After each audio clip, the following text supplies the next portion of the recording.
Welcome to the Bình Phước radio, television stations, and newspaper. Now the top story today. Speeding up COVID-19 vaccination rates in public security force. Textbook markets facing difficulties.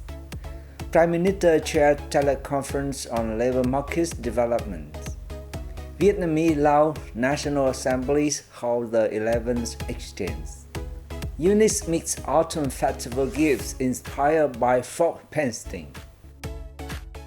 An online conference has been held to seek solutions to COVID-19 prevention and control efforts and to accelerate the administrations of vaccines for public security force.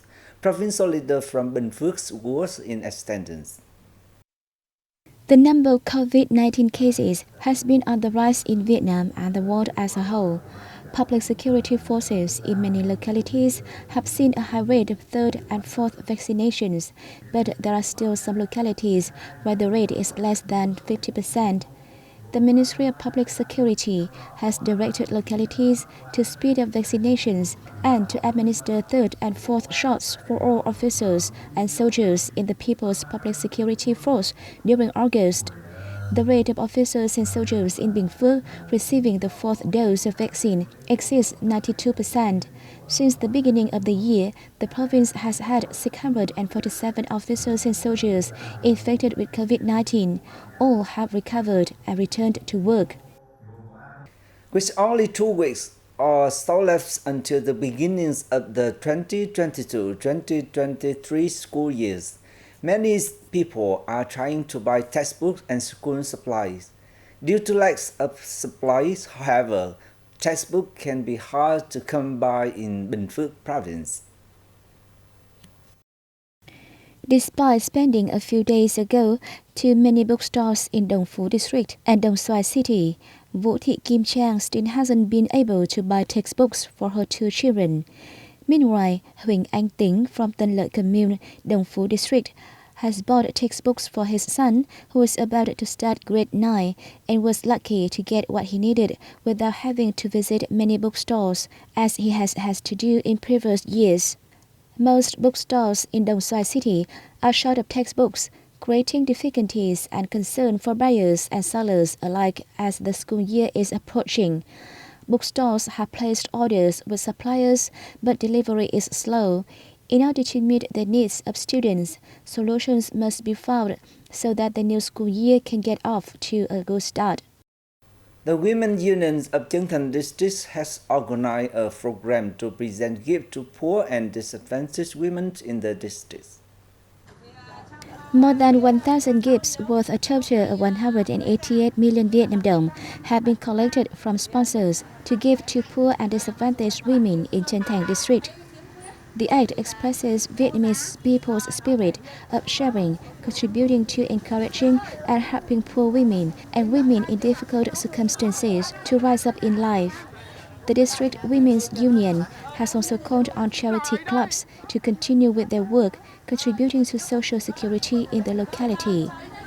The Women's Union has also called on local families to do what they can in the prevention and control of COVID-19, including receiving booster shots to protect their health and create herd immunity.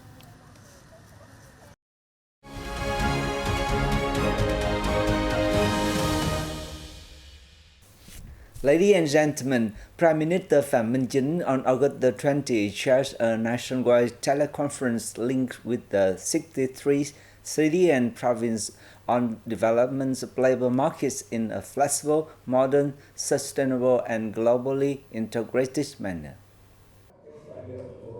Addressing the teleconference that links with the 63 cities and provinces, Prime Minister Phạm Minh Chính said the Vietnamese party and state always pay attention to labor market and consider human resources one of the 3 strategic breakthroughs for socio-economic development. After switching to the strategy of safely and flexibly adapting to and effectively controlling the COVID-19 pandemic, the domestic labor market has gradually recovered, making important contributions to socio-economic development. The rate of employment keeps rising while that of unemployment drops, he said, adding, however, that challenges remain ahead. To have high-tech industries, high-quality workforce are needed, he said, and called for attention to training and salary reform, continuing to perfect laws up to international standards committed by the country. The Prime Minister stressed building a modern and transparent labour market governance system, diversifying credit sources to generate jobs in service of digital transformation, particularly for vulnerable persons in remote and mountainous areas. On the occasion, he expressed his hope that international organizations will continue offering financial support to Vietnam and share their experience in labour market management. The Office of the Vietnamese National Assembly and the Secretariat of the Lao National Assembly held their 11th annual seminar and exchange in the central province of Quảng Bình on August the 20th. The Office of the Vietnamese National Assembly and the Secretariat of the Lao National Assembly held their 11th annual seminar and exchange in the central province of Quảng Bình on August 20th. Permanent Vice Chairman of the Vietnamese National Assembly Trần and Secretary General of the Lao National Assembly Phingap Lasasima attended the event. The event focused its discussions on renewing work for National Assembly meetings. It was also meant to share experience to realize contents in the cooperation agreement between the Secretariat of the Lao National Assembly and the Office of the Vietnamese National Assembly signed in May 2022, thus tightening solidarity between their officials toward marking the year of Vietnam-Lao solidarity and friendship. On the occasion, participants also had a chance to join cultural and sport exchanges and visit tourist destinations in Quảng Bình province. The first batch of 1 tons of fresh longan from the northern mountainous province of Hòa Bình has been shipped to the European Union. The province aims to export more of the fruits, targeting 50 tons this year. The shipment was the result of cooperation between the three sides, including the Sơn Thủy Agricultural Service Cooperative in Xuân Thủy Commune, Kim Bôi District, the Provincial Agricultural Sector, and the Fusa Organic Agricultural Joint Stock Company. Representatives from the exporters said that market demand for fresh longan is significant. But Hòa Bình longan has to face fierce competition in terms of price in Europe, where longan from Thailand and Indonesia are also available. The Hòa Bình Department of Agriculture and Rural Development said that all technical requirements set by the EU on fresh fruit and vegetables have been strictly adhered to by longan growers in the Sơn Thủy Cooperative since 2019. Hòa Bình has 1,200 hectares of land cultivating longan, of which more than 30 hectares have been granted export codes. The department and the Fusa Organic Agricultural Joint Stock Company plan to conduct more shipments following this first 1 ton, with 50 tons targeted this year. Australian magazine Traveller has listed Vietnam among the 8 best places to go in Asia for a holidays. It recommended from December to March, when the weather is pleasant, as the ideal time to visit the long, sandy beaches of Vietnam. It particularly recommended Quy Nhơn, the beach resort town on the south-central coast. Longest-stay domestic destination, beautiful beach flanked Quy Nhơn has a quite hipster mojo and is tipped as the next Da Nang. The magazine also advised tourists to explore Ninh Bình, famous for paddle boat tours, through limestone cars and paddy rice fields. In the Central Highlands, Da Lat, a summer retreat with the French during the colonial period, is well known for adventurous sports such as trekking, mountain biking, and rafting, is said.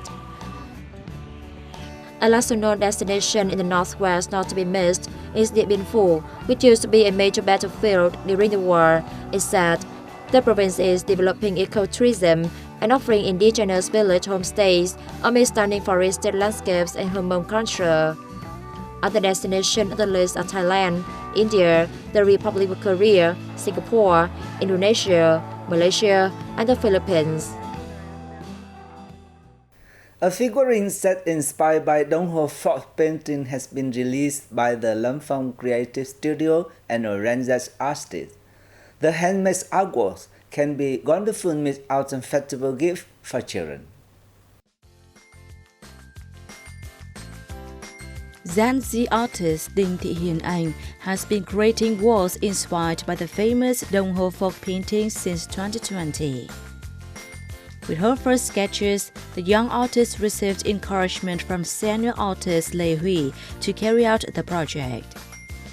The collaboration between Lâm Phong and a new young Gen Z artist has given birth to art walls imbued with traditional and folk materials.